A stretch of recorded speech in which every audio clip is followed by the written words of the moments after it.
Thank you for coming back. I just want to now move on a little bit and look at some of the pathways to radicalisation. And just to recap, something that, some statistics I just want to share with you again.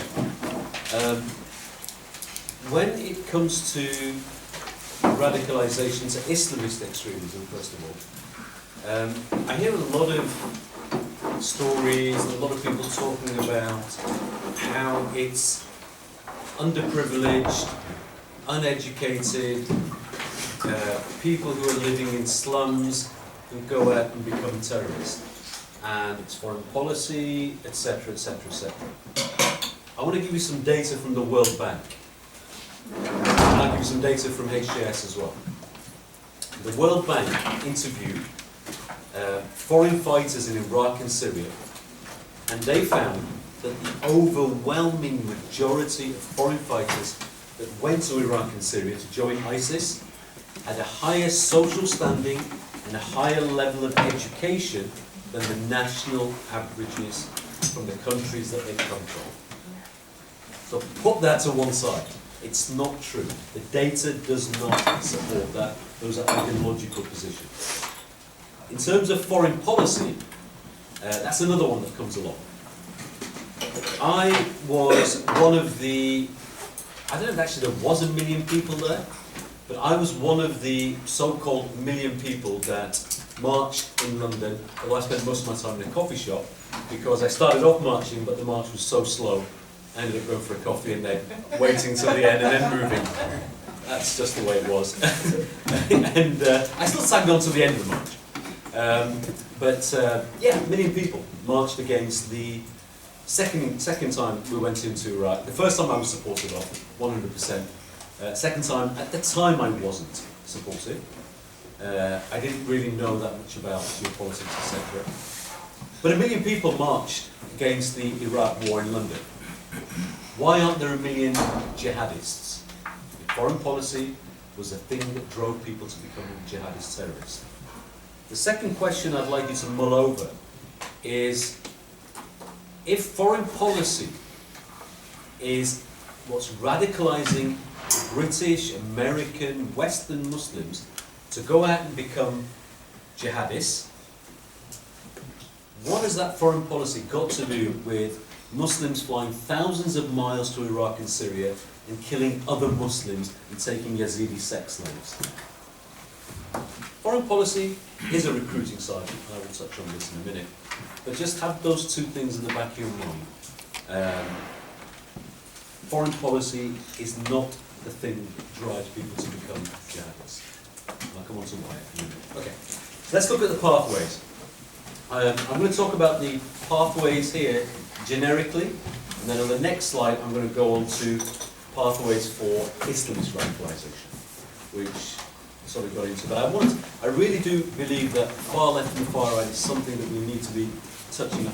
I think Antifa has been named as a terrorist organisation in Germany now. If I'm not the far left. No, it hasn't. you cannot. I read somewhere in the paper that Somewhere. maybe it's not Germany, maybe somewhere else, but it has somewhere. Antifa is not a cohesive organization, so it's hard to forbid it. I read something about it being designated as a terrorist entity. Yeah, could be there's some discussions following the riots in Hamburg. Maybe this is Before, maybe, anyway, I'll come to that. But, okay, so let's look at the pathways to radicalisation. And this can be, what's in the middle will change, and I'll talk about what's in the middle. But the left and the right is usually the same for far left and far right as well. On the left-hand side, individuals have to have some form of grievance.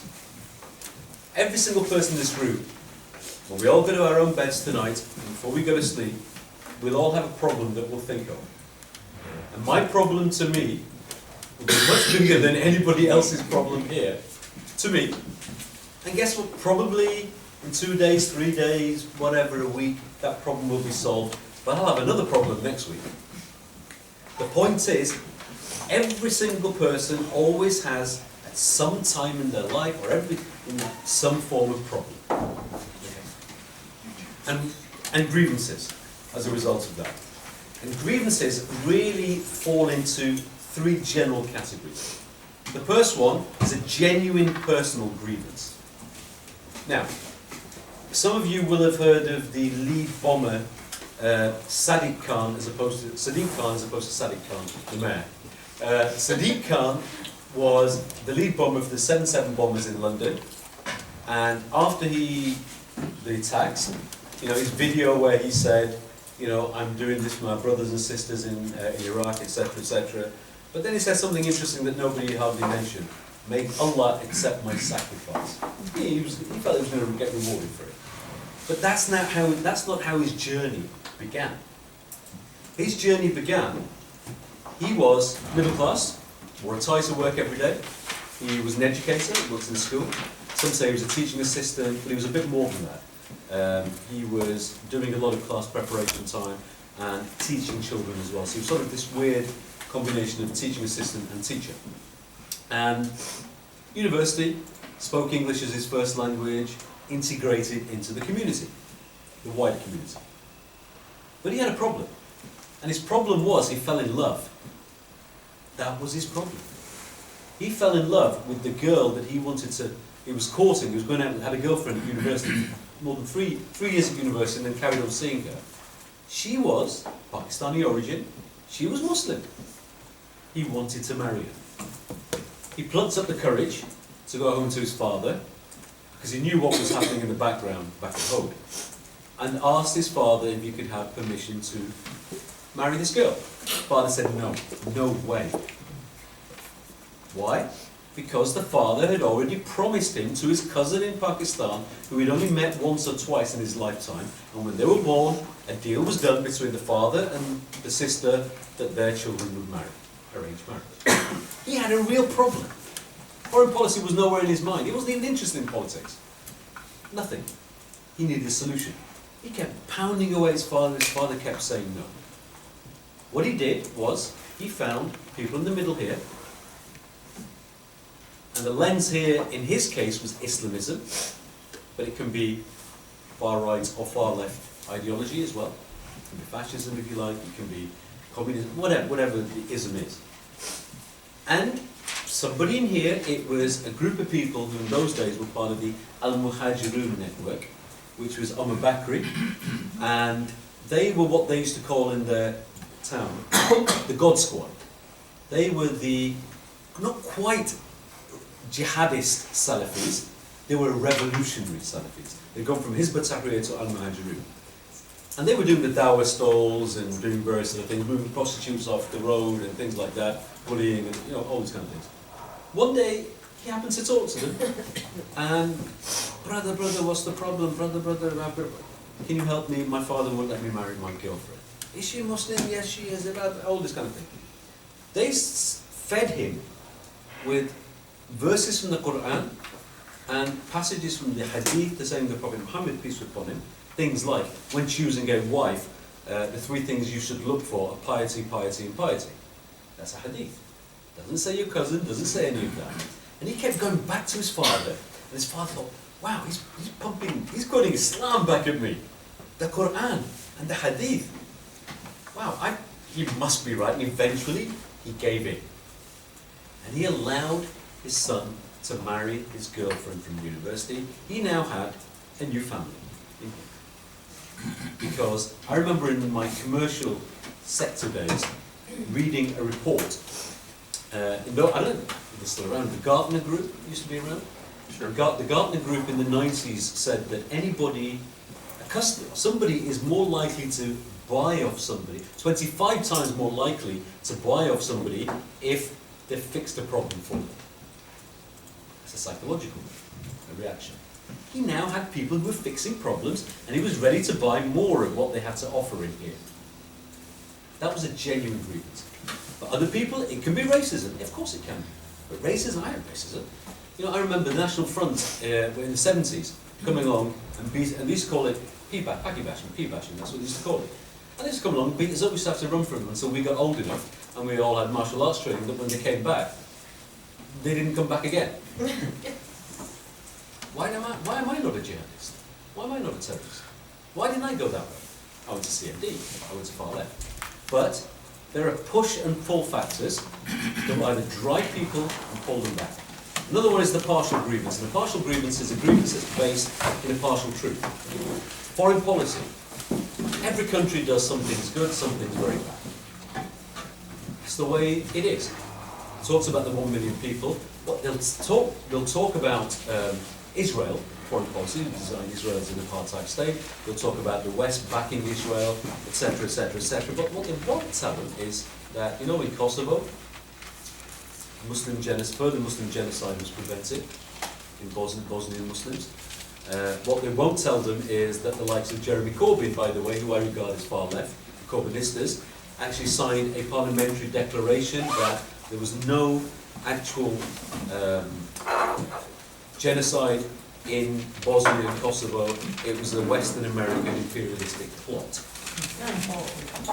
And it's a matter of public record.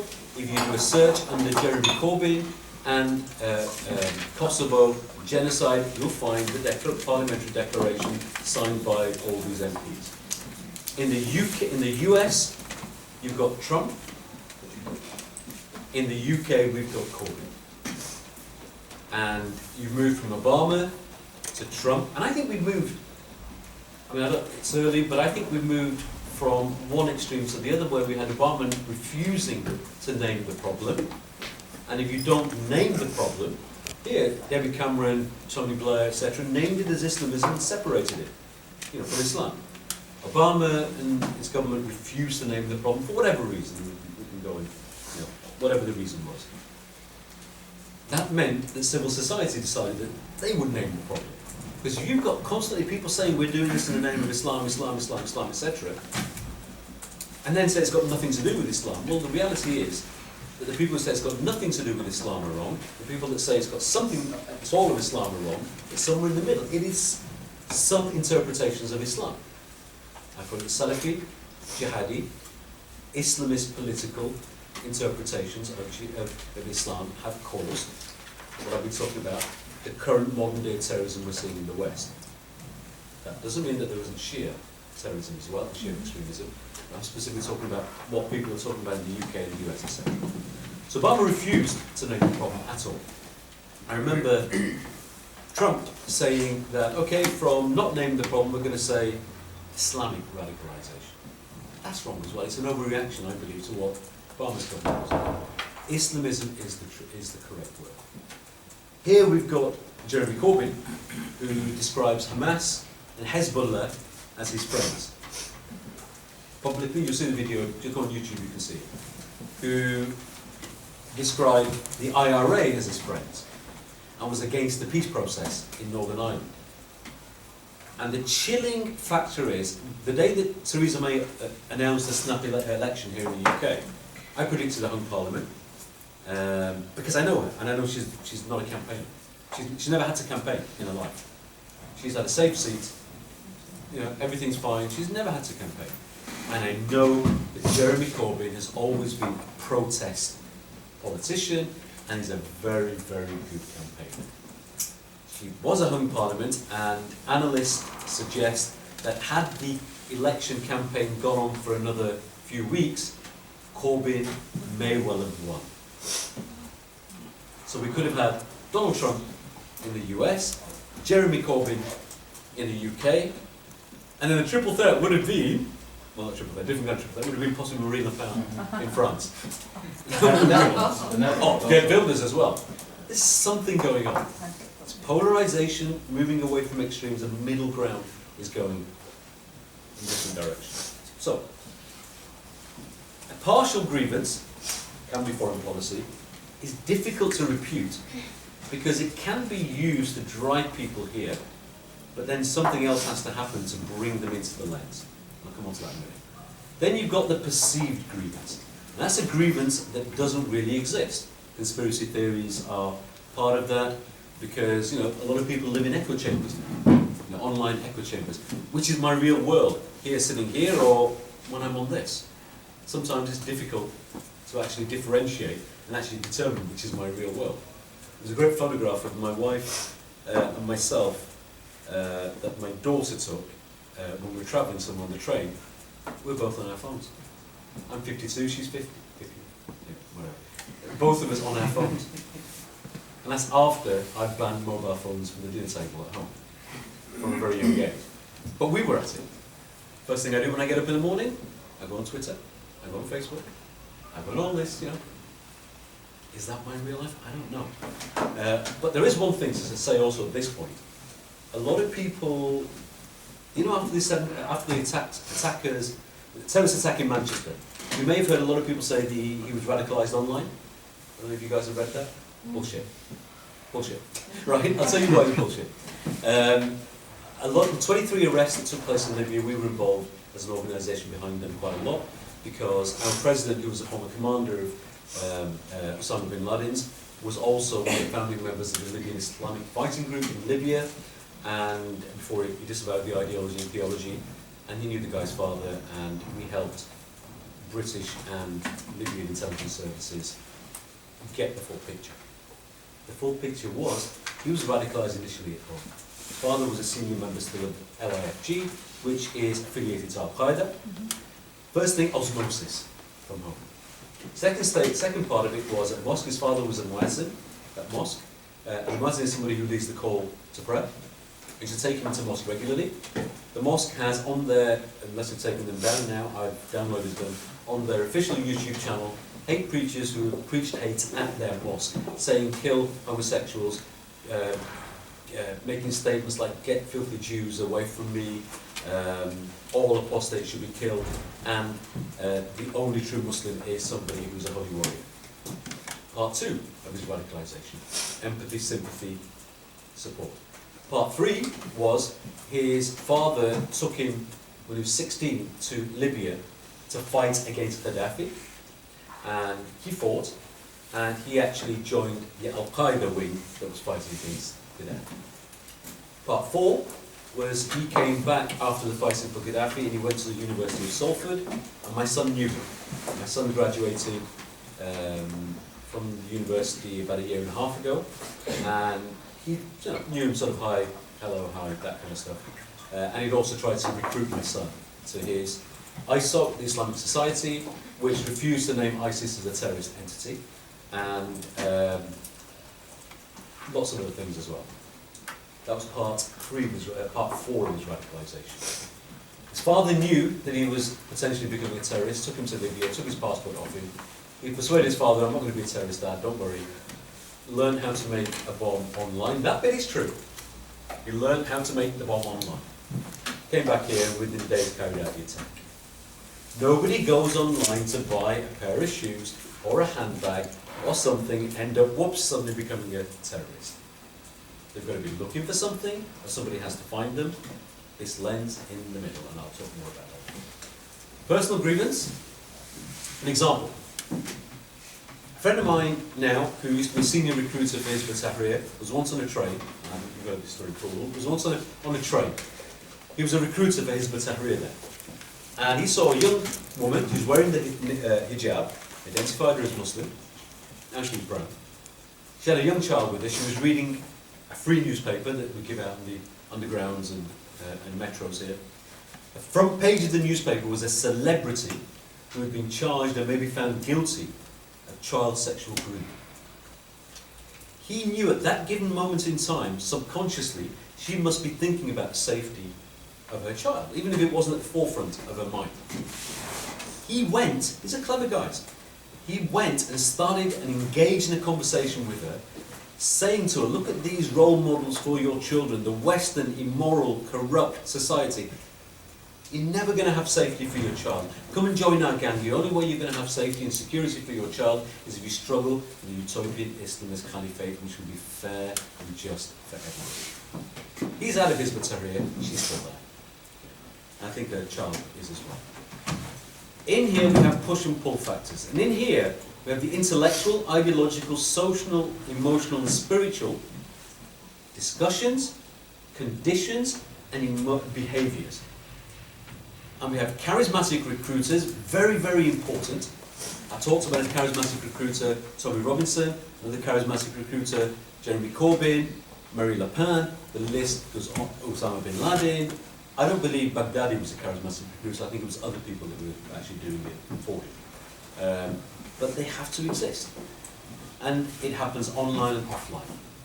We did a report called Jihad Trending, and Jihad Trending found that all with the exception of one person that became a terrorist, they all had contact with a real person, offline, not just online. It happens. People do not get radicalised to the full terrorist on the right-hand side, online alone. It doesn't happen. There's other factors, always people involved who do the radicalising. Very, very quick story in this space. And you mentioned France, and that's why one of our colleagues who's from France mentioned France, and the de-radicalisation programs there. I went to a prison in 2009, and even though I have ijazas in the Sawarth, Shafi and Hanafi jurisprudence, I don't look like a sheikh. I don't dress like a sheikh, I have a beard and all the rest of it. So I took somebody with me who is a sheikh, British born, law graduate, used to work for me at the time, speaks fluent Queen's English, studied at Al-Azhar University, came back. And I did the political bit and I asked him to do the religious bit. And the deputy warden said, we've got a guy who's giving us a few problems, can you go and have a chat with him? Sheikh, you go in. This guy's got an OBE for the work. He's been given an award by the Queen for the work that he did for me at the time, and the SMC, Sufi Muslim Council. And he came out, 45 minutes later, he went in the same colour as me, he came out very pale. And I made a joke, Sheikh, Sheikh, and I was having coffee and, sitting down relaxing with other people. I said, Sheikh, have you de-radicalised him? And he went like this. And I knew something was wrong. So I leant over and I asked him audibly, what's the problem? And he turned around to me and said, the guy's got a point. Okay? The guy has a point. The extremist, terrorist has a point. And he told me the story and he said, he went in with his version of theology. He said, the guy said, I'll see you with my version, etc., etc. And he tells me he won the theological argument. I believe him. Very eloquent, very knowledgeable in theology. I'm sure he won the theological argument. Then the guy hit him with the intellectual. That's it. Has it gone off? It's not working. It's not reaching. Anyway, then the guy hits him with the intellectual, the ideological, the social, and the emotional. And he had nothing. No answer to any of those things. I now have a video of the same person at a mosque when the last time, I think, when Israel went into Gaza, telling people to boycott Coca-Cola and McDonald's because every time, this is the imam, boycott, and I also lost track with him, boycott Coca-Cola and McDonald's, etc., because every time you go and buy a bottle of Coke, it's find a bullet from his gun, it's killing people in Gaza.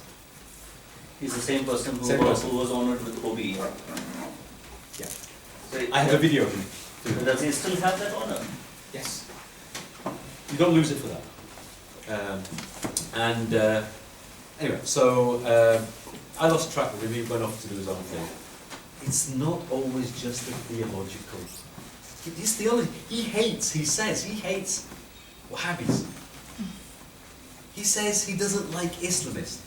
But he understands them, he understands the cause, and he says to me it's much wider, and by the way, anti-Semitism is the emotional button. That was his emotional button. Jews killing Muslims is what he believed, and that was his emotional pull factor and push factor, the button.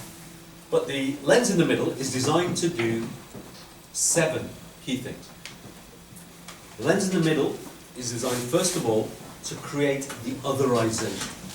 And the otherization is that everybody in that lens is of one group, and everybody who's not outside of it, who's not in that group, this could be far left, far right, or Islamist, is different and separate.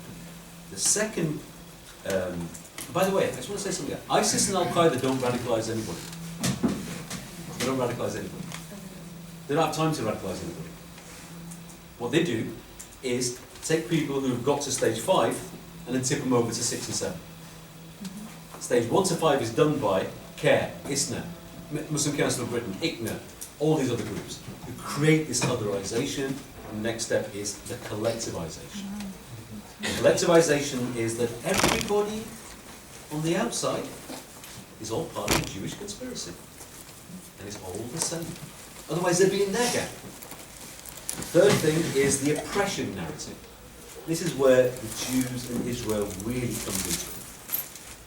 That the Jews and everybody else is oppressing everybody in the middle, but also other people who don't know they're being oppressed.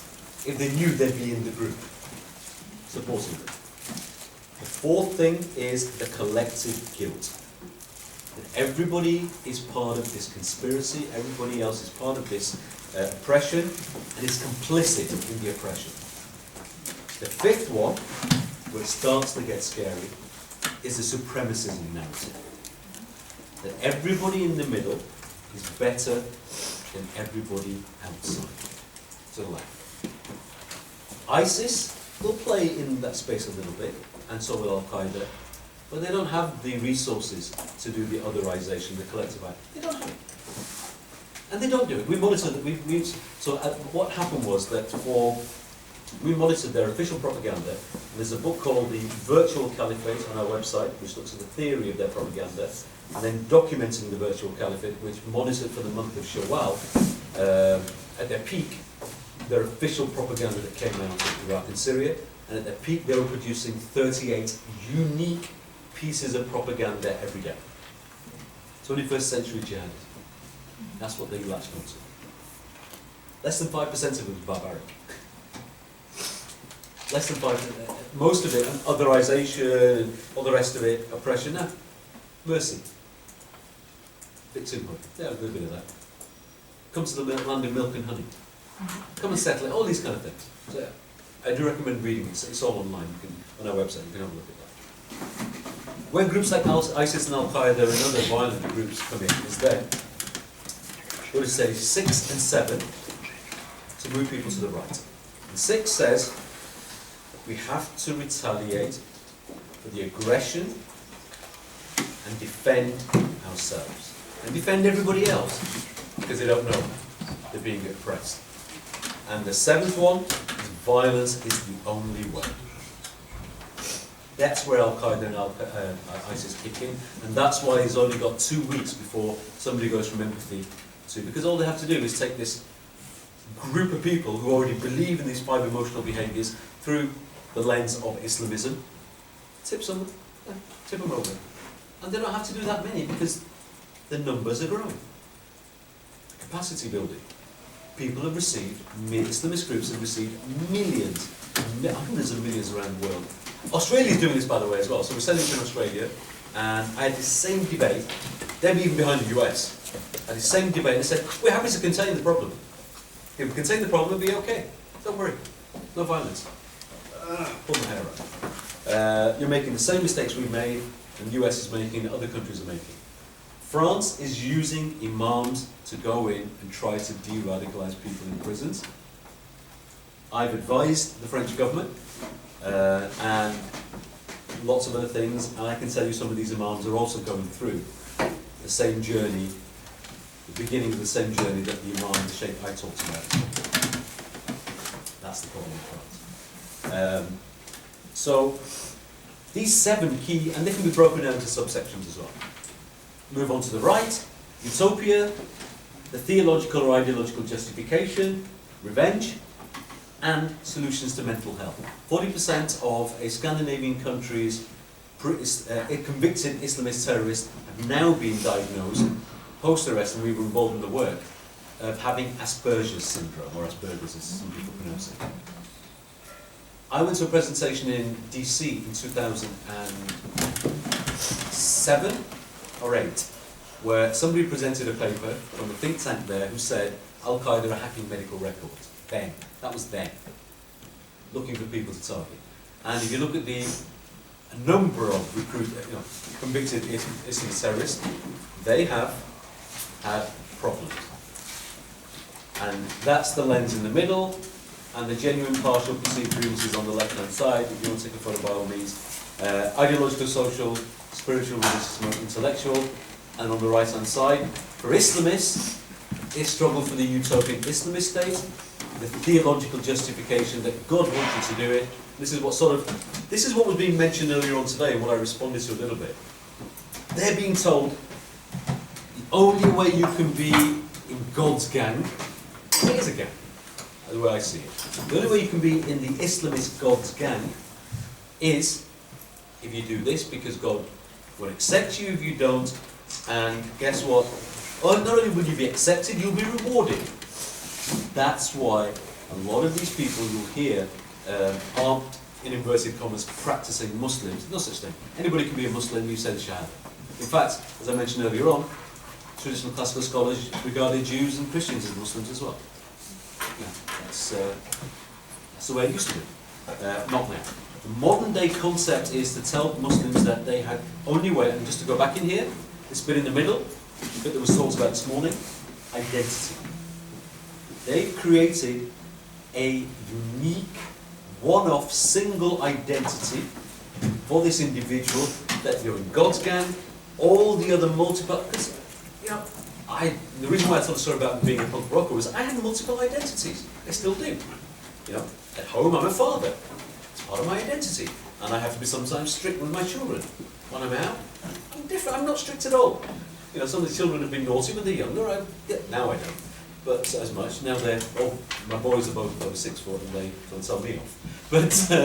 But people have multiple identities, but they will tell them that the only identity they can have is the one in the middle, and it's God's gang. And it's the only way. And that's, I think, what David was trying to say this morning. And the response to it is to deconstruct the fact that you can have more than one identity, and that you don't have to believe in this form of Islam to be a Muslim. Okay, let's move on. Talks about online extremism. Some of these things I talked about. Increase of participation of females. You know, have you guys heard about the recent phenomenon of taking trucks and cars and driving them into people as a terrorist attack and then stabbing them and killing them? Have you heard this as a recent phenomenon? In Israel, it's not recent, Started in Israel. Okay. About in 2009, it happened here with the last terrorist attack we had before, the recent one, the killing of drummer Lee Rigby. It's not recent at all. It's not. It's been going on in Israel for ages. It's been going on in other places as well. It's not recent. In the UK, it happened in 2009, 2010, somewhere around there, with the killing of drummer Lee Rigby, when he was an off-duty soldier who was walking down, and these guys drove up in a car, rammed into him, and then got a knife and started butchering him. It's not. But, you know, the sophistication of these terrorist attacks is actually going the other way. You know, everybody thought that, you know, I've seen photographs of ISIS using mobile phones, GPS, Google GPS or whatever, connecting them to missiles and guiding missiles using technology. A lot of people thought, wow, that's going to be what's going to happen here in the West. No. The attacks, especially here in the UK and where you can't get guns easily, are becoming, the sophistication is decreasing. Internet, we talked about being not an engine of radicalisation, but merely reinforcing made-up minds. That's what the internet does. This is Mark Sageman in 2008, his book, Leaderless Jihad. Social media platforms can act as engines of transformation. However, people still look for their own echo chamber. Lots of negative measures, removing the domain, filtering, blocking, blacklisted IP addresses, hiding search engines, limitations. We've all heard the stories about people saying, Facebook, you should take down this, Twitter, you should take down that, etc. Well, there was a guy sitting in Mosul, he's dead now, who was from the UK, who used to issue death threats against my staff on a regular basis on Twitter. And by the time he got to his 50th account, he sort of lost interest and let him go. Abu Said al-Baritani? Big pardon? Abu Said al-Baritani? That's the one. Oh. That's the one. He's dead now. Yeah, he had an amazing blog. Yeah. He was constantly issuing death threats on Twitter against Korea. And so after it got to about 50 times we got Twitter to take his Twitter, forget it. It's not worth it. The guys were banning and taking down, you're playing whack-a-mole. If somebody's breaking the law, yeah, take them down. If someone's showing direct support, material support, yes, Facebook and Twitter and all these people. But what's happening now is they're being driven towards Telegram and other smaller social media websites. Rather, what we should do, deter the producers, we should have selective takedowns, empower online communities to self-regulate. That's what we need to do. We need to improve the online media literacy in order for people to critically engage. This is where everybody comes in, because everybody has a role to play in this. If it's anti-Semitism, or if it's something else. Charles and I were just talking a minute ago and said, how can we work together? And one of the things I said to Charles was perhaps I could, should get Charles in front of people, Muslims who are on the empathy stage of anti-Semitism. They've never met anybody who's Jewish, really. Sitting on a professor who used to be Yemen. That would be great. But everybody has a role to play, and each person's role can be different. Educators here mainly, but there might be activism. But promote positive messages. It's one thing exposing, naming and shaming and exposing what people do. It's secondly, deconstructing what they say. But the third thing that people forget about, what are you selling? What are we selling as an alternative? Because even if you deconstruct an argument, unless you actually sell something else positive, anything positive, right? It can be anything else, something positive, there's a vacuum. They can quite easily move back into the bad habits. Propaganda war, well, we are living in a time when there's a propaganda war. People talked about, how can we beat ISIS? Well, 2 years ago I remember sitting in a meeting with people saying, the ISIS video, how professional it is. Isn't it Hollywood style? For God's sake, get past that.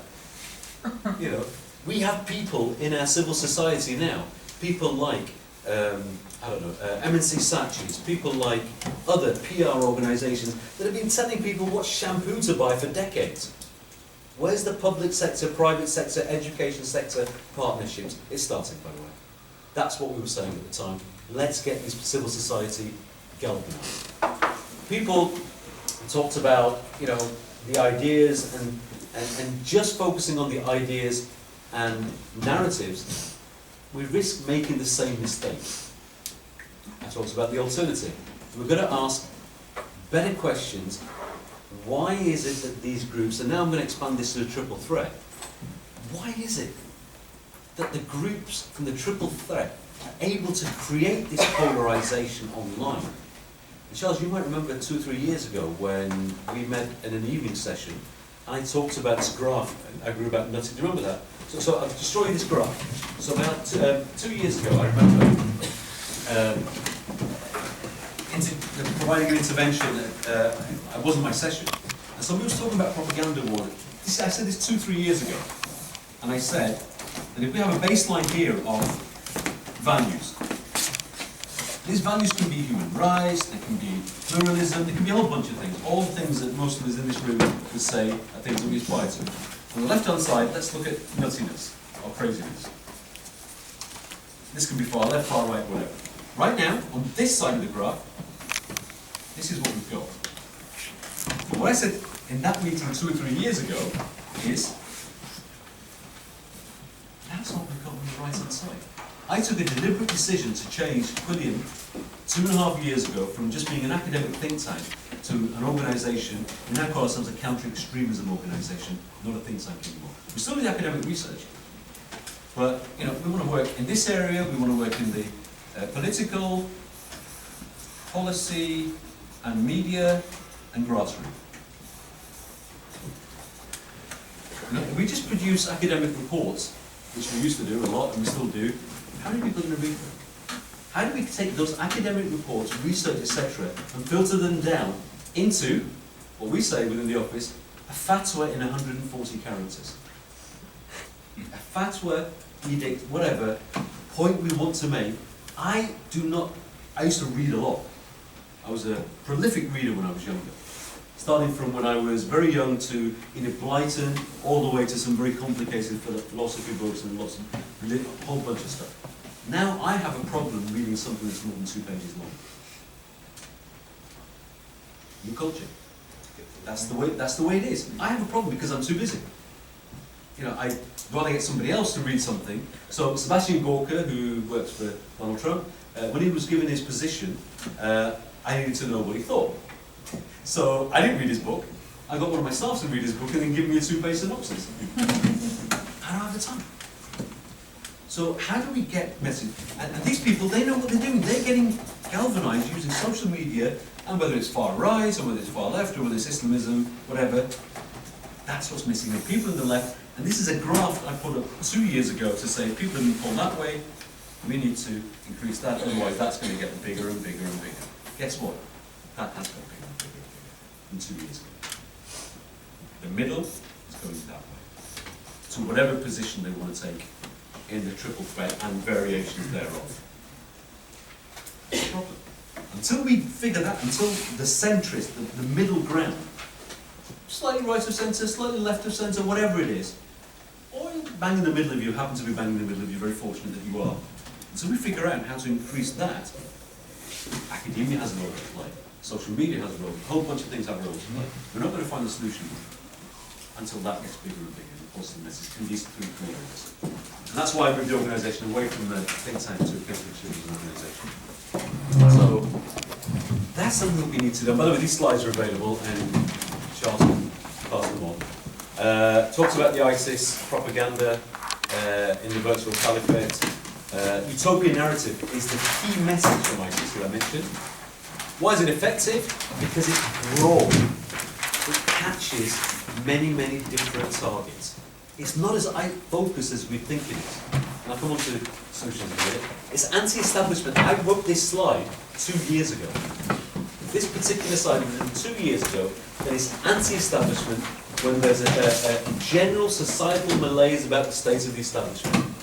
2 years on, Trump, I actually quite like Macron in terms of, I'd like him to be my hero. He's taken the system on. He's beaten the system, hopefully in a positive way. Trump and Putin and some of the others, well, it's a different, anything can happen. I didn't believe that we'd leave Europe. Brexit would be the way it was. As I predicted, I really, in my heart, didn't believe that it would happen. But it happened. We're not winning this battle in the middle. And again, you know, they will use Islamic motives, they will use technology we talked about, and I talked about ISIS doesn't radicalise per se. They're taking other people's hard work and then feeding off the back of it. So, do you want to please do give these slides to target audiences, encounter communications need to start earlier, need to understand the target audience, focused and work better together. Different partnerships, you know, technology, think tanks, advertisers, very, very key. Finally, is that the last slide? I might have moved it over. Okay. Summarise, building resilience is the key. I don't believe, I'll reiterate, that anybody in this room has the specialist expertise. Certainly within Islamism, you may have in your other roles in the far left and the far right. And I hope you do have, because I don't know, de-radicalising people who've been radicalised. That's not, I believe, the role. I think the role, you do have some overlap in rehabilitation, but more than that, critical thinking. Producing critical thinking skills is what everybody in this room, I'm assuming everybody here is an educator. Yep. That's where really you can add value. Another very quick story, and very quick story. I said that the lens in the middle was the gang. Let's see where I got that. I call it the Global Muslim Ummah gang. Okay. And I'll see where I got that story, where that name from. I generally don't share that, but usually I don't.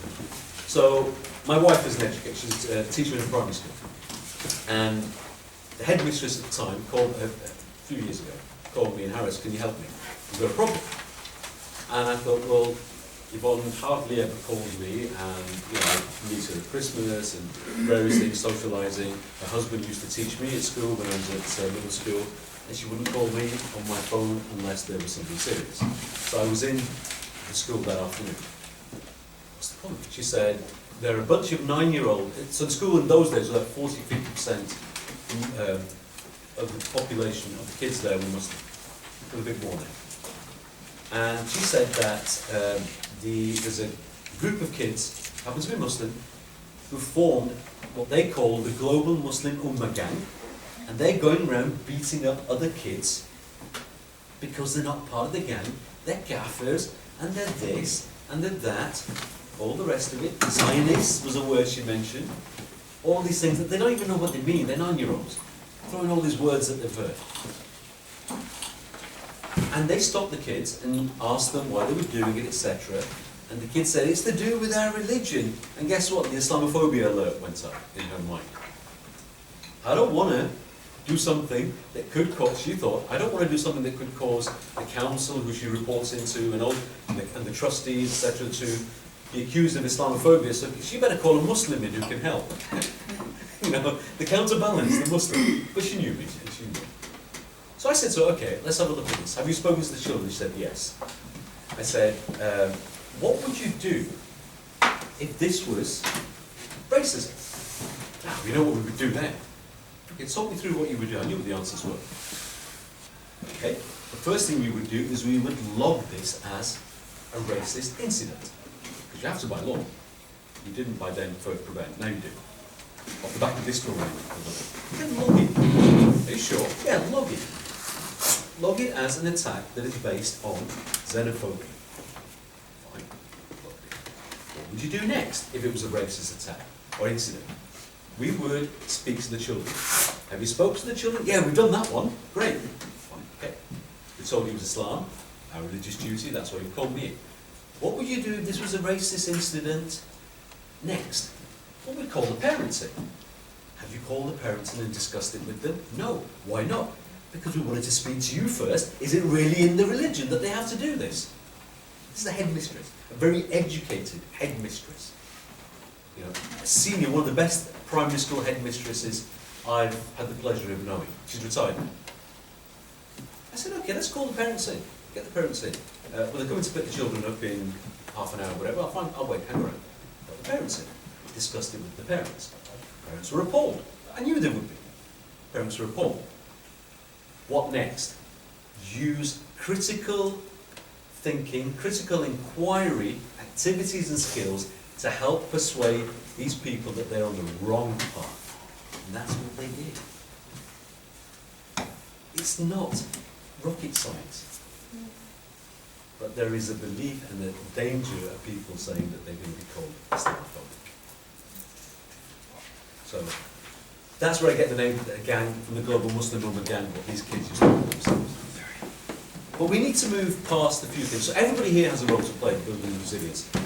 Building resilience through critical thinking, through a whole bunch of stuff that you're going to discuss. And I know you've got David Hirsch is going to do a lecture, I think tomorrow.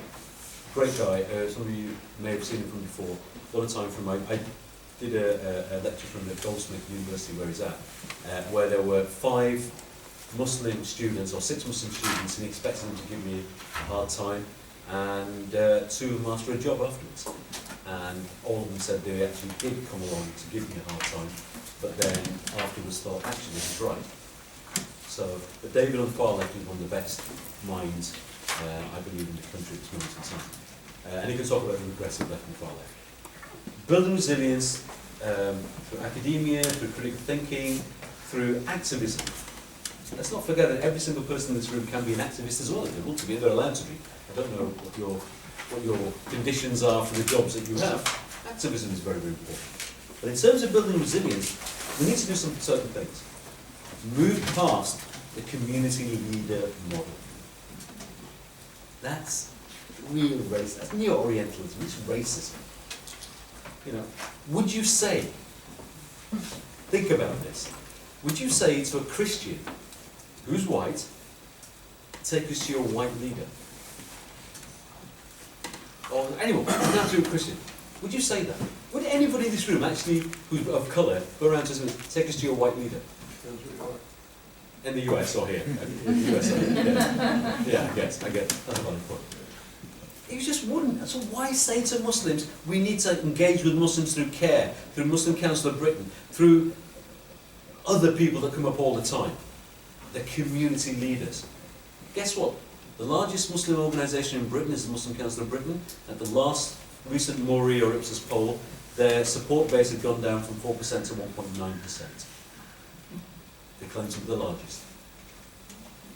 I bet you if somebody in the US, interesting, was to commission a study in the US on the groups like CARE and others really do represent American Muslim countries, I bet the numbers would be very similar. And again, like you were saying, that the only times they probably even think of CARE is when this is on TV because something has happened where something xenophobic has happened or an anti-Muslim attack has happened. Stop playing faith-based identity politics. If we're going to classify people by their faith, we're going to drive them to think that the only identity they have is their faith. That's something that we need to stop doing. In a liberal secular democracy, no idea is beyond critique. However, no individual is beneath dignity. When it becomes personal and individual, that's when it's a problem. Everybody in this room has a right to critique my religion. I don't have a problem with that. Every single person has the right to critique ideas and values that they may not like or may not be conducive to a liberal secular democracy. Because guess what? The far left and the far right and the Islamists are all telling me that I have to be a certain type of Muslim who believes in a theocracy, who believes in the ISIS or Islamist world view. What's going to happen to my children? What's going to happen to my grandchildren? My children are okay, they're pretty inoculated. What's going to happen to my grandchildren? If everybody's telling you, you're not a proper Muslim unless you believe this, what's going to happen? So that's something I think we need to be... but do critique. Go ahead and critique. We didn't critique apartheid, we didn't critique other things. How would things change? Islamism and the far left and the far right are a big problem. The other one is defend our values and consistency in defending whatever values are in our liberal secular democracies. Challenge those who would drive people to theocratic positions. Recognise the nuance in labels. I've used a triple threat, far left, far right, but I'm actually going to say on my penultimate slide that even my premise is wrong. Because those labels do not necessarily apply anymore when we look at anti-Semitism, anti-Muslim hatred, a whole bunch of things. Because people's politics are moving all over the place. And on different issues, they will have fellow travellers on the far right, on the far left, on the Islamists, and sometimes in the middle. It's the world we live in right now. And our enemy's enemy is not always our friend. Very, very important to recognise. And finally, war is a deeply physical act, but ideologies are the muscle behind them. This is a quote out for Thought Economics. It's not an ideal, I'm talking about Islamism now, it's not an ideological struggle between Muslims and non-Muslims. This is a struggle between good and evil, and is not dependent on what faith or no faith you practice. If you don't take this on now, if people don't take this on, if people don't get involved in this, in whatever role they have to play, and it can be anything, you know, as long as it's values-based, you have something to add. We're going to have more problems than we have right now. That's all.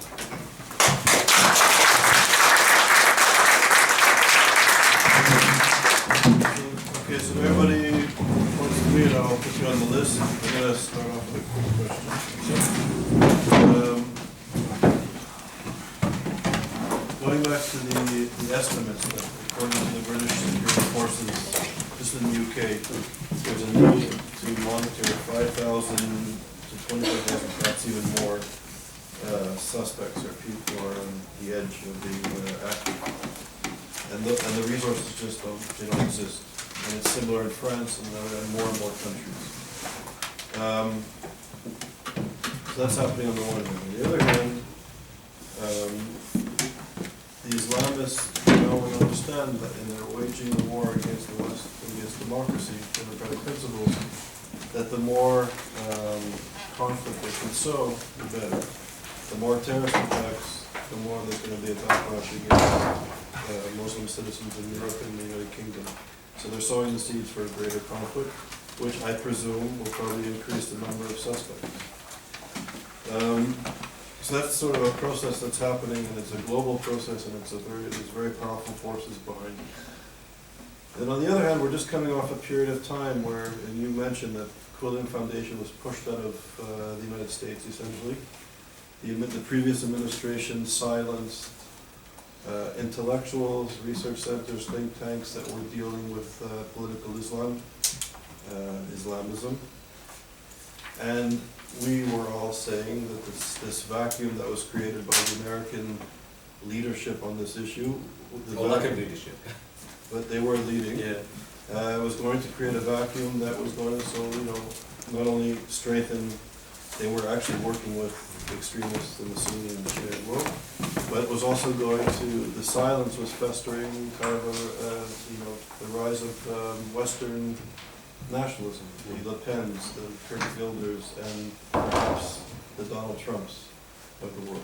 So now we're in a situation where we were silent and we weren't allowed to speak about this, so to speak, and now suddenly we have Trump and other sort of nationalism rising. So how, given the forces that are unleashed, the rise of European nationalism and xenophobia in the United States, the instigation in Europe and in the West of the threat of terror and actual terror. We have Syria, Turkey, migration coming. Some of the migrants have bad ideas they're carrying with them. So how do you see, given the sort of global, the macro problem and the micro problem, how do we safeguard the middle? How do we safeguard citizenship when we're being sort of put under pressure from so many sides? I think there are 4 things that we really need to do, I think. But before we get to the 4 things, ISIS told us in Davik magazine why they want people, that's their magazine, people who don't die. They told us why they want to carry out attacks here in the West, why they want people to carry them out. And one of the key things they told us is that they want to create this polarization. They want to create this populism, nationalism, anti-Muslim hatred, etc., to drive more Muslims towards their world, the Islamist worldview. They told us that they wanted to do this, and it's happening. People forget about it. They told us they want to take people out of the grey zones. That's the word terminology they used. And the grey zones where there is nuance, everything is black and white, either with us or against us. That's the first thing to know. The second thing to note is that you're right, and I remember, I think you had me in New York in 2010, was it, 11, something like that? And we had this conversation, and we carried on having this conversation that the lack of, I call it the lack of leadership, but they were the leaders, Obama's administration, who surrounded themselves with Islamists and got rid of everybody else. Even the Eid Party receptions. That was the other thing, and we said that this is going to cause a vacuum, it's going to be filled with populism. And it has been, and it has happened. It's happening in the UK, it's happening populism from the far left, and in the US we've got Donald Trump, and we've got the opposite. How do we, I think there were the 2 main things. The security services say the problem is growing, yes it is. And it's growing in the US and other countries as well. The 4 things we need to do. The first thing is name and shame what the problem is, and then isolate it from ordinary, everyday Muslims. This is the Islamist problem I'm talking about specifically. Name and shame, differentiate and isolate. Muslims need to do this, and non-Muslims need to do this. The problem, though, however, after Manchester, I had a delegation of people from Manchester come to my house, and Haras, how did we do in our response? Okay, you're good at this, you're good at this, feedback there, but now it's your opportunity to tell the world, Britain and the world, that you're not the same as them. You're Muslim and you're not the same as them. The response I got was, 1, we don't want to wash our dirty linen in public, and secondly, that we don't want to show the non-Muslims that we are weak. So there was still this tribalism going on. However, I then highlighted to them how important it is. But the first thing we need, it's a civil society problem. Actually, I'm thinking about it now, maybe They are, but there are other Muslims that will do it if they don't want to do it yet. And they will follow, like sheep. This is civil society problem. And we are come to the end of that. I remember that. Civil society, and we deal with this problem like we deal with fascism, communism, the other two isms, and homophobia, racism, all the other things. As a political ideology. Name and shame it, challenge it, etc. Second thing is we need more political consistency from our leaders. So also name and shame the problem, but actually make sure that they stay with the nuance and balance. I mean, pressure needs to be put on them. The third thing is that the CVE strategy and other counterterrorism strategies need to be revamped, refreshed. The CVE strategy that's running in the US and around the world, because that's the one, when we did the PREVENT strategy, we exported it to the US, and the US exported it to the world, calling it the CVE strategy. That version is from 2008. A lot's happened since then. A lot has changed. The current CVE strategy in the US is a strategy from 2000. It needs refreshing, it needs reviewing, and it needs the right terminology in it. It needs to say Islamism, and it needs to differentiate. And the final thing I think is very, very important is that we hold on to our values and defend them with passion. I want to talk about lives, because, again, that's what everyone says. But that's a metaphorical speaking. Whatever our values are, understand what they are. And our values are not British values, they're not American, they're values. These are human values. These are, you can call them British values if you want, but that, sounds a bit colonial, I think. But they are pluralism, democracy, liberal secular democracy, human rights, freedom of all, freedom to have religion, freedom to have no religion, fairness, all these kind of things. Defend hold the value, defend them with as much effort as you can. Final thing, we need civil society shifts on this issue. I remember when I was 7 years old, 1972, my brother took me to my first football match.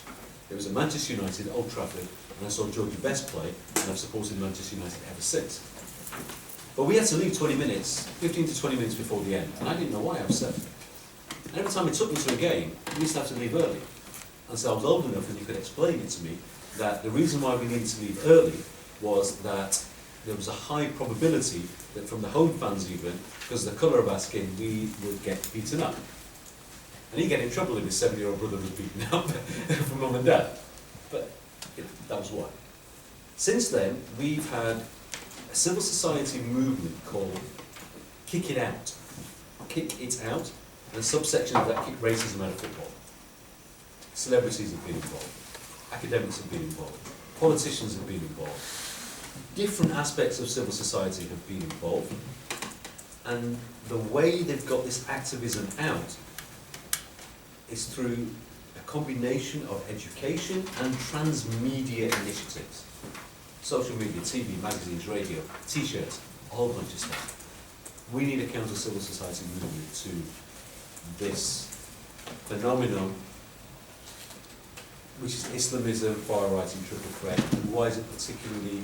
It should actually, to everybody in this room, it should be a worry because of values, but it also is a very worry because of, the anti-Semitism side of it as well. And it's a worry for me because they could recruit my grandson.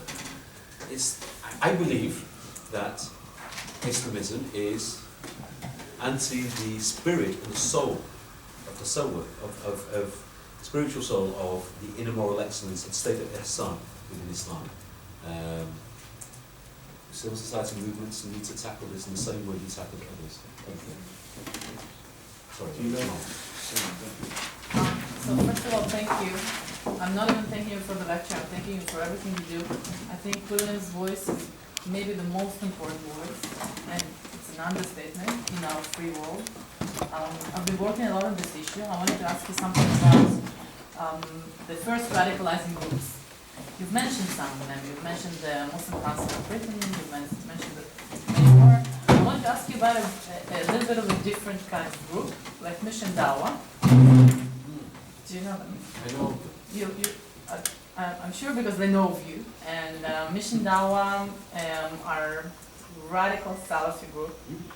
They are taking after Islam for UK, but they're not. But they're all converts. They're all people who converted to Islam, to the most Salafi, even new jihadi. They're linked to side of an Islam. Al-Muhajirin group, aren't they? They are not linked directly, but they have a lot of people who wanted to go to Al-Muhajirin, but they weren't accepted because Al-Muhajirin was after Andrew Tudari was. Yeah, I know the So I don't want to get into it.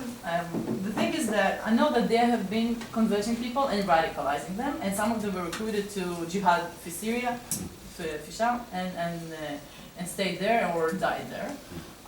What I wanted to ask you was a little bit about the Muslim Council of Britain, Muslim Association of Britain, and Cordoba Foundation, all of them linked to Anas Tikriti, which is of course Muslim Brotherhood in its essence. His father is the Muslim, used to be the head of the Iraqi Muslim. Yes, he's from Iraq, as we hear from his name. Anyway, so I know that in France there is an absolute parallel of that in the face of UIF, and in Germany it's IGD, and in Italy it's UKOI.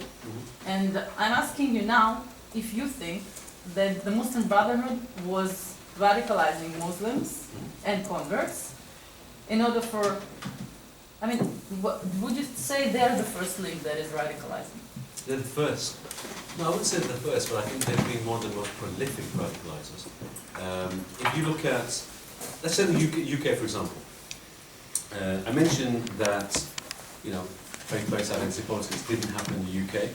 The first, when the immigrants came over, Muslim immigrants came over, they came as social economic migrants, they came to work, they came to earn a living. Then we started seeing in the 70s, late 70s, early 80s, a different kind of immigration. And the immigration we started seeing initially was from places like Bangladesh. And we saw a lot of Jamaat Islami. Moinuddin Chowdhury is a name that springs to mind. Moinuddin Chowdhury is one of the founders of the Muslim Council of Britain, who has been found guilty in absentia in Bangladesh for being part of the death brigades, the Islamist death brigades in Bangladesh during the India-Pakistan War for East Bangladesh, which used to be East Pakistan. And they were Jamaat Islami and alleged to have been killing people who were not Islamist. And they took refuge in the UK. Political refuge because the new Bangladesh wanted to kill them, try them and kill them. And they've actually been sentenced to death penalty, and some people in New York as well at the same level. A lot of these guys from Bangladesh came over who were Jamaat Islam. That's the first thing. Then they started building up post the Salman Rushdie affair, mobilizing and galvanizing. And a little bit of money started coming in from the Middle East. Then in the 80s we saw a lot of Ikhwan, Muslim Brotherhood, and Muslim Brotherhood Front. Muslim Brotherhood inspired people coming into the UK and the US and around the world as well. And I count, by the way, Hamas as Muslim Brotherhood. You know, the Charter very clearly says, as David said earlier on, they're a chapter of the Muslim Brotherhood from Egypt. They're part of it. And they started coming over. They were much more intelligent, much more sophisticated, much more professional. Guys heard of Tariq Ramadan? Yeah. Okay, so Tariq Ramadan, his grandfather is the guy who set up the Muslim Brotherhood, Hassan al-Banna, who you may have seen the photograph this morning. And when the Muslim Brotherhood had to leave Egypt after they tried to assassinate the, was it Nasser? Nasser, yeah, it was Nasser. And a lot of them found refuge in Saudi Arabia, and they built three. Salafi Wahhabism was born out of having an enemy. The enemy was a colonial Ottoman Empire. So when Saudi Arabia was created, where's the enemy? What can we do? What can we do? How can we do? All these kind of things. Islamists came along, Muslim Brotherhood from Egypt came along, and they formed three organizations. The Organization for Islamic Conferences, the Muslim World League, and the World Assembly of Muslim Youth. And Go Forth and Multiply was there. Go Forth and Multiply was there, what they wanted to do. And Tariq Ramadan's father, Sa'id Ramadan, I think his name was. Sa'id Ramadan was tasked with setting up the European infrastructure, and initially he went to Switzerland, then went to Aachen in Germany, and sort of a lot of money went around there. But the Muslim Brotherhood people came into the UK in the 80s, much more sophisticated. You mentioned groups like Muslim Council of Britain, Muslim Association of Britain, etc. The Muslim Council of Britain started a Jamaat Islami organisation, heavily influenced with the Muslim Brotherhood now, And now it's still, you know, sometimes, we've not seen a Muslim Brotherhood leader yet in the Muslim Council of Britain. It's the Jamaat. It's always been the Jamaat Islami. You won't see, You won't see it. because Yeah. it's politics. We won't see it. But the Muslim Brotherhood is very, very important for them because the Muslim Brotherhood have actually allowed them to get access to Middle Eastern funds. They didn't have the access to, similar to, well, who would be the similar organisation in the US, I guess, who is from Southeast Asia? IGNA. IGNA is, I suppose, Jamaat Islami in the US.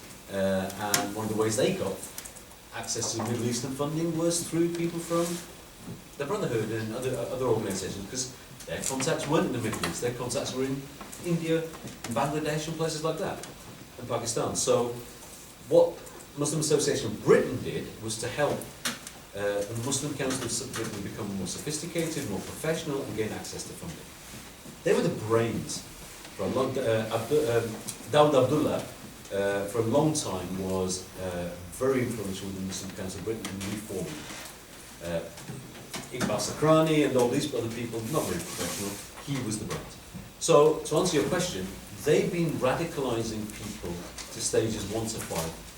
Post 1970s, initially with the Jamaat Islami, then with the Muslim Brotherhood, post the Salman Rushdie affair, but then more importantly when Douglas Hurd, after the Salman Rushdie affair, said, take us to your leader, and empowered the Muslim Council of Britain as the default Muslim organisation that they would go, a bit like, you know, they wanted to create another board of deputies. The difference was the board of deputies, there's maybe those days 200,000 or 300,000 people in the UK, we had nearly 2 million. A lot of differences, too many differences. So, answer your question, stages 1 to 5, definitely Muslim Association of Britain, Cordoba Foundation, and what some of these guys did. So, Muslim Association of Britain was the official Muslim Brotherhood organisation in the UK, and then it was split off by Anas al-Takriti.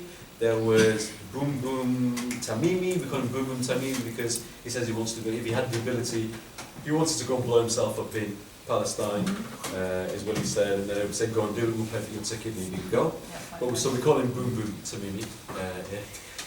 Him and Sawalha, Mohammed Sawalha, who is a fugitive Hamas commander, etc., etc. These guys set up a lot of these other front organisations. Currently there are in between 25 to 35 Muslim Brotherhood front organisations operating in London alone, including the recent attack that we had in London outside Finsbury Park Mosque and Muslim Welfare House. Well, Finsbury Park Mosque is where Sawalha and some of these others, the fugitive Hamas commander, are trustees, and the Muslim Welfare House is what we used to refer to in the 90s as the Muslim Brotherhood Europe's admin HQ. But after the attack, very, very inappropriate when people have died to say those kind of things.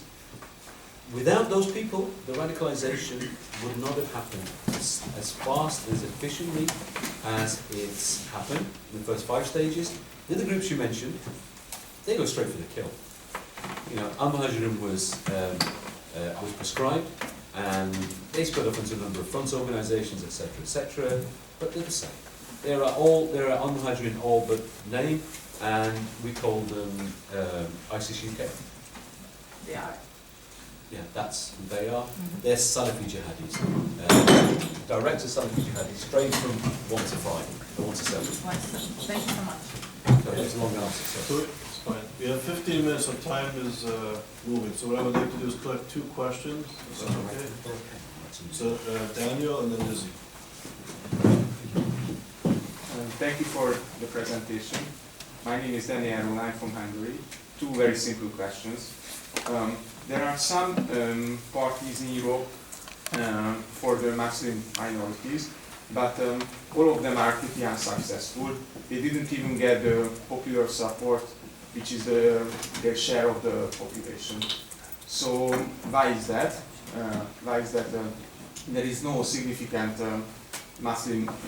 strong Muslim party in Europe? And the other question is that, would it be a good thing, in your opinion? Would it help them to integrate into the society, or it would just further polarize the Western European societies? Lizzie, short question. So, Is the world coming to an end? No, wait. No. Well, you did say that things are getting worse and worse. So we don't know if it's the beginning or whether we're just starting to experience terrorism on a scale that's very, very high. Okay. First of all, is it a good thing if there's a strong Muslim party? No. Simple answer. It will just create further polarization and division. Why should Muslims, because they happen to be Muslim, and that's their religion, why should Muslims be any different to anybody else? And they don't want to be. That's the key. The immigrants, my parents, the people who first came here who didn't come here for political reasons, didn't and don't want to be treated any different to anybody else. They want to be, they have to get on with it. Enjoy life. They don't want to get involved in this because they've got other things to do. That's the first thing. Second, I didn't answer your question about immigration. Sorry, refugees, stuff like that. Multiculturalism. Well, I think that active multiculturalism has failed because rather than what active multiculturalism in the UK post the mid-late 1990s has done is to try to promote the differences that we have. Rather, what I would have rather have liked to see, and what we need to get back to, is promote the things that we have in common, and allow us to have the differences.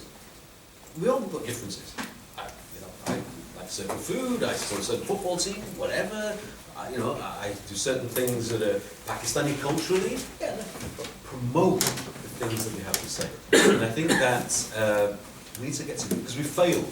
We failed the people, the immigrants, that have come into Europe and are here already.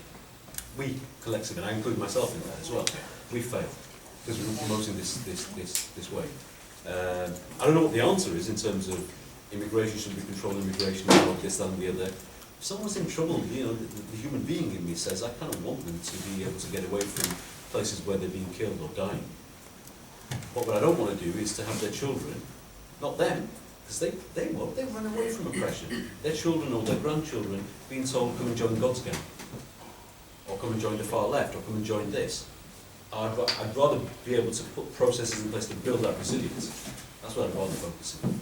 To answer your question, is it the beginning, middle or end of terrorism? It's not the beginning. We've been here before. Terrorism has been happening for a while. First things first, you're going to remember that between 80 to 90%, if not a little bit more, of victims of Islamist terrorism are the Muslims. And I know that it's very, very concerning when we see a lot of it. The attacks here in the UK, US and all these other places are designed to create this polarization, this removal of the grey zones. That's all the design. But you don't see people getting killed every single day, Muslims and Muslims, but it doesn't get covered. And then you have 12 or 2 Westerners, and it becomes a big story. I think for me as well, and this is the sad bit. For me as well, you kind of feel for things when they're happening in your house, and I don't believe this is really bad. I like to think I'm a citizen of the world. The reality is, if something happens in London and I live in Manchester, I still have this thing of over there. But when it happens in Manchester, it's much worse. And I think this is the way life is. When it happens in our house, in our home, or whatever it is, Europe or the West or whatever. If something happens in America, I don't get as worked up about it as if it happens in London or Manchester. I don't. If something happens in France, I don't get as worked up about it as if something happens. I'm worried, I'm concerned. If something happens thousands of miles away something happens in Pakistan, I don't get worked up about it at all, hardly. That's bad, but I don't get worked up about it. My family from Pakistan. And that's just the nature of, something being on your doorstep. There is a civil war going on right now within Islam. There is. And it's not new. The civil war has been going on for a long time. And Sunni Shia conflict. But more than that, it's a Wahhabi mainstream Sunni, Wahhabi versus Shia, Shia. Everyone. Wahhabi against Wahhabi, so Yeah. Shia against Qatar. Most of them are Wahhabi. Exactly. Because they're part of the Shia plan, and they're part of part of the Shia conspiracy as far as the Saudis are concerned. So there are civil wars going on with Islam, and what we're seeing is, the ISIS, Al Qaeda, they don't want the UK, they don't want America, they don't want Australia, France, they want Hijaz. That's the first target. They want Hijaz, Makkah and Medina. Then they want Al-Aqsa. These are the places they want. And we're only being attacked, etc., because of this civil war that's going on between them as an extension to that. That's the reality of it. Let's defend our values, that's what we can do. Any other questions? We have something. Any other questions? For me, a very difficult question to answer. I teach every semester modern European history. For many semesters, I've used Universally Infidel. And the reason I use it is because it's a great story. It's well written. It gets at some of the sort of critical issues in modern Europe. And also from a kind of activism perspective, I watch Western liberals, especially female students, awaken by reading that book. At the same, and I think that, maybe when Linda Sarsour says, I stand with whatever, don't think twice if they've read that book. At the same time, I have many Muslim students, and they react not violently, or even angrily mostly, but strongly against it. Against Iron's book, yeah. Iron's book. I think I had a Kazakh, and I think I had an Albanian who liked it. But other than those two, many Muslim students, mostly from Maghreb actually, really don't like that book, and I feel I'm alienating them. Okay, my advice to you, I know Iron, and we've worked with Iron to help her change her points of view on a lot of things. Don't use Infidel. Use the book that her recent book. No. She's changed her position completely. And that can be reflected on her evidence that she gave at the Senate committee a few weeks ago, where she said, in Infidel, she talks about Islam being a problem, where what she says in the new book, and what she said at the committee hearing, was that Islam per se is not a problem. Certain interpretations of Islam are a problem, and that certain interpretations and certain versions of Islam need to fall. That's where she is now. Now, Infidel, most Muslims will have a problem, if not all, her book, but even she's moved on. So if you want to use, she has clarified things in her new book that she wrote for Infidel. So her position has changed. Politically, and from a marketing perspective, she's still regarded as the person who wrote Infidel.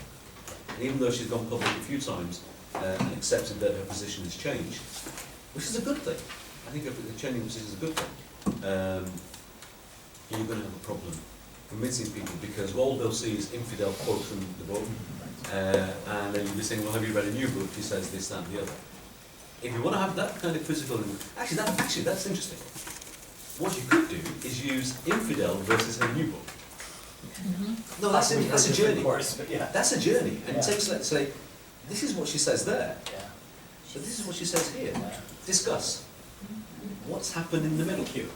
That's what I would do. What's the title of the new book, please? I can't remember what it's called. Is it Nomad? Nomad. Is that what it's called? Because there's one called Nomad, I'm not sure if that was... It's the recent one, the most recent one. There's an interview of hers that's just been published by Stanford University's website. Okay. I haven't seen it. Thank you for the most informative lecture. So we began with the 1980s, where the faith-based identification wasn't really an issue. Nowadays it's way more an issue. What would be the major trigger for that, and does it relate only to the Muslim community, or is it a more global phenomenon? Thank you. I think it's a combination of a number of things. Here in the UK and globally. Globally, it's a phenomenon that petrodollars has pumped out. Recognises and identifies as Muslims first. That's globally, petrodollars has driven that. through the amalgamation of the Islamist and the Saudi and Wahhabi and Salafi scholars, and the organisation itself, on a global level. In the UK, it's been laziness from governments, it's been laziness from institutes, it's been laziness from a whole bunch of people within civil society to say, you identify yourselves and you want us to treat you as this, we're going to do that. And over time, so after Salman Rushdie affair, so Salman Rushdie, I guess you all know the book, yeah. Salman Rushdie and the book, I challenged a number of people that were actually talking about at the time who were involved in Muslim Country Britain, to say, how many of you actually read it? No one had read it. Not a single person that was complaining about it had read it. It was just this thing, that he's blasphemous. And by the way, if you take away the last terrorist attack, which would happen outside Finsbury Park Mosque, the last 3 high-profile killings of Muslims in the UK were Muslims that killed other Muslims under blasphemy. They were the last 3 high-profile killings. That was the last 3 killings. In Rochdale, a Sufi was killed. In London, a Sufi imam was killed. And in Scotland, somebody from the Ahmadiyya community was killed. By a Sufi. Well, by Browning. By Browning. So blasphemy is becoming more and more popular. And this conversation I had with the Indian Home Secretary last week, who actually told me the Brahmins have been Wahhabified and radicalized. This has been pumped out, this faith-based identity politics has been pumped out from the Middle East. It's been picked up by people all over the world, not just the West. It's been picked up everywhere. Measure us by this. Okay, we will. Is it easier? Yes, it is. Lazy. And people have done it. The Salman Rushdie affair was a key trigger in this country. Okay, thank you. Yeah. Well, I just have an observation and would invite your comment on that. You say that in liberal secular democracy, no idea is beyond critique. However, no individual is beneath dignity. I think the problem with Muslims has been that it's the other way around. For them, it's acceptable to critique the community, but they are absolutely intolerant to any critique of the faith, which perhaps is not the case with other religions. And this is what explains as to why the other religious communities have been more tolerant to humor than the Muslims have been. My comment to that is, again, this is a contemporary position. Read Ghazali, read Ibn Arabi, read Rumi, read all of these traditional scholars who weren't like this at all. Petrodollas has done this, has caused this. They've even closed the doors of ijtihad. They've closed the doors of reasoning. This is Saudis, it's Saudi. But they consider themselves محدثين مجددين. يعني زي one like Yaqub Muhammad Hussein Yaqub al-Hawaini, you know them, they are مجددين. They are bringing new ideas from Islam, new Islam. So they call the people to believe in that we are trying to spread. But Islam also says very clearly, there's a concept Islam in the Quran that talks about reform. And people will revive a new form of Islam. Critical inquiry has always been a part of traditional classical Islam. It's a modern day phenomenon to take that away. So if you go to people like in India and Misri, you won't get this same response from them. You will have the kind of thing that I'm talking about. The way I'm saying, you'll say, it's a problem, how can we fix it? What can we do with that? Find certain things may not be up for negotiation for him, whatever they are. But there'll be personal things, not things that are for the community. The traditional view was be tough on yourself, but be loving and tolerant and accepting of the community. You're right, it's gone the other way, but it's been driven by certain ideologies. And that's the point, tackle the ideology, and we can tackle that concept.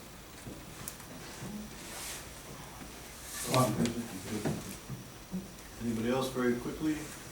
Okay, if I can have one quick question, would you have any recommendation on like profound literature on the Salman Rushdie affair? Because I deal with the effect of arts and politics, so I would be. So it's been a while, but I will look in my and get. Thank you so much. So, Haras, on behalf over here, thank you for a wonderful lecture.